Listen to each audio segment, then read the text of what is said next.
craignons une troisième guerre mondiale. Et ce matin, qu'est-ce qu'on apprend? Donald Trump déclare un cessez-le-feu de 2 semaines avec l'Iran. Donc on va regarder ce qui s'est passé et puis on va faire le tour des réseaux. Il s'est dit beaucoup de choses. Et vous allez voir, il y a eu beaucoup de réactions. Allez, c'est parti.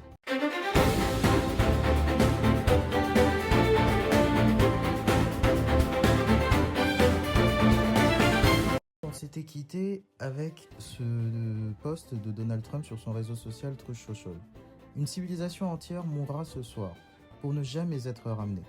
Je ne veux pas que cela arrive, mais cela arrivera probablement.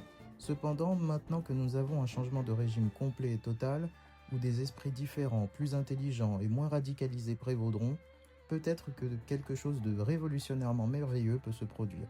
Qui sait? Nous le saurons ce soir. L'un des moments les plus importants de l'histoire longue et complexe du monde. 47 ans d'extorsion, de corruption et de mort prendront fin, enfin. Que Dieu bénisse le grand peuple d'Iran. Donc Donald Trump a fait cette déclaration hier, et finalement, donc on va se coucher, on craint tous une troisième guerre mondiale, et qu'est-ce qui se passe? En se réveillant ce matin, on découvre tous l'information qui a été annoncée sur ce même réseau social Truth Social. Donald Trump annonce que l'Iran accepte un cessez-le-feu bilatéral.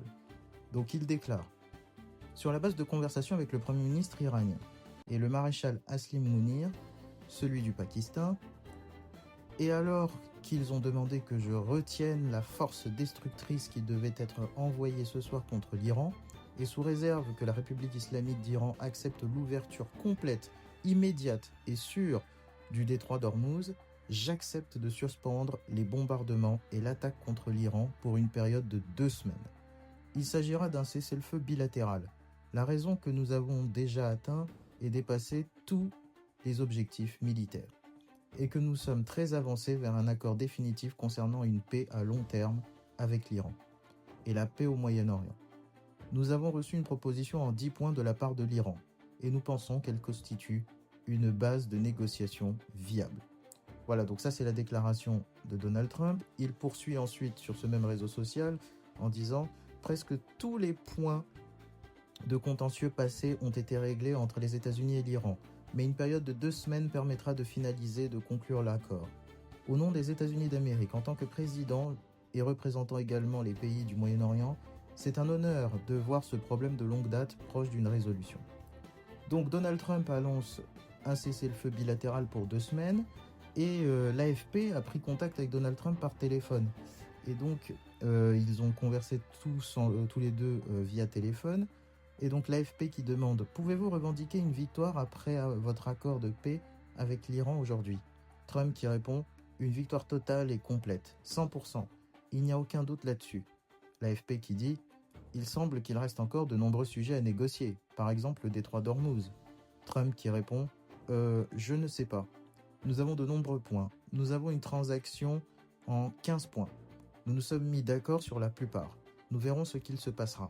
Nous verrons si ça aboutit. » L'AFP qui demande « Et qu'est-ce qu'il se passera si vous ne parvenez pas à un accord? Reviendriez-vous à vos menaces initiales ?» Trump qui répond « Ça, vous allez devoir attendre de le voir. » L'AFP « Une autre question si je peux me permettre. Monsieur le Président, est-ce que la Chine a été impliquée pour amener l'Iran à la table des négociations pour cet accord ?» Trump qui répond « C'est ce que j'entends dire. Oui, ils l'ont été. » L'AFP « Et qu'en est-il de l'uranium ?» Trump qui répond « Cela sera parfaitement réglé. Sinon, je ne l'aurais pas accepté. » L'AFP qui demande « Ok, de quelle manière, si je peux me permettre ?» Trump qui répond « Ok, je ne l'aurais pas accepté. Ok, merci beaucoup. » Donc la conversation s'arrête là. Et donc la réaction de l'Iran s'est pas fait attendre, puisque les Iraniens ont réagi immédiatement. Au nom donc du ministre iranien des Affaires étrangères et au nom donc, déclare-t-il, de la République islamique d'Iran, j'exprime ma gratitude et ma reconnaissance envers mes chers frères, son Excellence le Premier ministre du Pakistan, Shehbaz Sharif, et son Excellence le maréchal Aslim Mounir, pour leurs efforts insatiables visant à mettre fin à la guerre dans la région. En réponse à la demande fraternelle du Premier ministre Sharif, dans son message et compte tenu de la demande des États-Unis d'engager des négociations fondées sur leur proposition en 15 points, ainsi que de l'annonce du président américain concernant l'acceptation du cadre général de la proposition iranienne en 10 points comme base de négociation, je déclare par la présente, au nom du Conseil suprême de sécurité nationale de l'Iran. Si les attaques contre l'Iran sont interrompues, nos puissantes forces armées cesseront leurs opérations défensives. Pendant une période de 2 semaines, un passage sûr à travers le détroit d'Ormuz sera possible via une coordination avec les forces armées iraniennes et en tenant dûment compte des limitations techniques. Donc c'est la déclaration des responsables iraniens qui acceptent donc le cessez-le-feu. Et donc BFM nous montre quels sont les fameux 10 points du plan de paix déclaré par l'Iran. Donc les 10 points sont: l'Iran rouvrirait le détroit d'Ormuz, l'Iran imposerait des frais de 2 millions de dollars par navire, l'Iran partagerait ses frais avec Oman, l'Iran établirait des règles pour un passage sûr d'Ormuz, l'Iran utiliserait des frais d'Ormuz pour se reconstruire. Ils veulent également que l'Iran ne soit plus attaqué, donc une garantie de plus aucune attaque en Iran, fin définitive de la guerre, pas juste un cessez-le-feu, fin des frappes israéliennes au Liban, levée de toutes les sanctions américaines contre l'Iran, et enfin la fin des combats régionaux contre les alliés de l'Iran.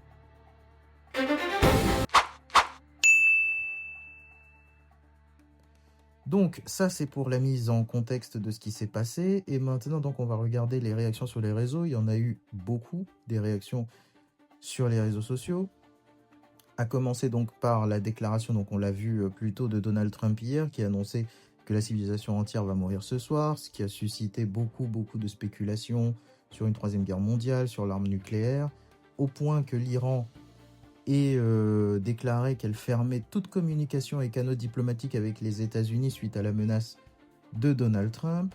Dans le même temps, puisque hier, la Maison-Blanche accueillait des enfants dans le cadre de Pâques, donc Donald Trump célébrait Pâques avec sa femme Melania et de nombreux...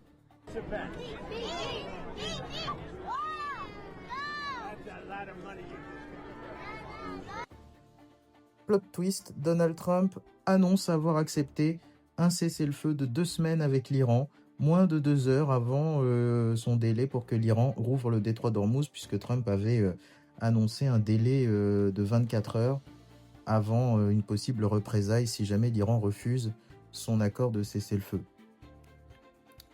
Donc Fox News qui fait la déclaration, effectivement, Trump qui déclare qu'il suspendrait les frappes militaires prévues contre l'Iran pendant 2 semaines, après le pourparler avec les dirigeants pakistanais, puisque en effet le Pakistan serait le médiateur principal dans l'affaire, en fonction donc de la réouverture immédiate de l'Iran par le détroit d'Ormuz. Conséquence, et on en a beaucoup parlé du pétrole, mais conséquence, regardez, chute libre immédiate du pétrole, le pétrole donc qui s'est littéralement effondré à la suite de l'annonce de Donald Trump. Et les conséquences, elles sont forcément mondiales, évidemment, donc et effectivement avec donc une chute de 20% du prix du pétrole qui atteint 91,05 $ le baril. C'est la plus forte baisse depuis la pandémie de Covid-19. Conséquences mondiales, je le disais, donc avec les actions asiatiques qui ont bondi et les prix du pétrole donc qui ont chuté après la déclaration de Trump sur le cessez-le-feu et l'ouverture du détroit d'Ormuz. Israël de son côté assure même que le cessez-le-feu négocié entre les États-Unis et l'Iran n'inclut pas le Liban. Dans le même temps, en Iran, les réactions ont été assez rapides, donc avec donc les Iraniens, les soutiens du régime des Mollahs qui ont brûlé les drapeaux israéliens et américains. Et donc, la décision de Trump a été immédiate, et parmi les décisions qui sont prises, donc Donald Trump reporte son ultimatum de 2 semaines, l'Iran annonce rouvrir le détroit d'Ormuz, ça on l'a vu plus tôt, sous la surveillance de son armée. Le plan iranien prévoit que Washington accepte l'enrichissement d'uranium et la levée de toutes les sanctions selon Téhéran. L'Irak également se félicite du cessez-le-feu entre les États-Unis et l'Iran et appelle à un dialogue sérieux. Israël, de son côté, accepte le cessez-le-feu avec l'Iran. Les bourses de Tokyo et de Séoul bondissent à l'ouverture, le prix du pétrole baisse significativement, de plus de 15%. Gérard Haro, ancien ambassadeur de France aux États-Unis, félicite Donald Trump en déclarant que Trump a obtenu non seulement que ce soit réouvert le détroit d'Ormuz, qui était ouvert au début de la guerre, mais que les bateaux paient désormais un droit de passage à l'Iran. L'autre info qui a été annoncée hier, c'est la libération des 2 otages français en Iran, Cécile Kohler et Jacques Paris. Donc Cécile Kohler et Jacques Paris sont arrivés ce mercredi matin en France. Ils ont atterri au Bourget ce matin, au lendemain de leur départ d'Iran, où ils ont été emprisonnés puis assignés à résidence durant près de 4 ans pour des accusations d'espionnage, a appris l'AFP auprès d'une source ayant connaissance du dossier. Emmanuel Macron qui déclare « Cécile Kohler et Jacques Paris sont libres et en chemin vers le territoire français après 3 ans et demi de détention en Iran. C'est un soulagement pour nous tous et évidemment pour leurs familles. Merci aux autorités omanaises pour leurs efforts de médiation, au service de l'État et aux citoyens qui se sont mobilisés sans relâche et ont ainsi contribué à leur retour. » Cécile Kohler et Jacques Paris donc reviennent en France. Ils vont bien, ils vont avoir besoin de temps, explique Karine Rivolian, qui est l'avocate des familles de Cécile Kohler et Jacques Paris. Jean-Noël Barrot, qui de son côté annonce dans le journal de la 2 « C'est dimanche soir que j'ai reçu un appel de mon homologue. Le ministre des Affaires étrangères de l'Iran me confirmait que la décision était prise de leur côté. » Et donc, il y a la fameuse question que tout le monde se pose, puisque les États-Unis ont revendiqué une immense et grande victoire.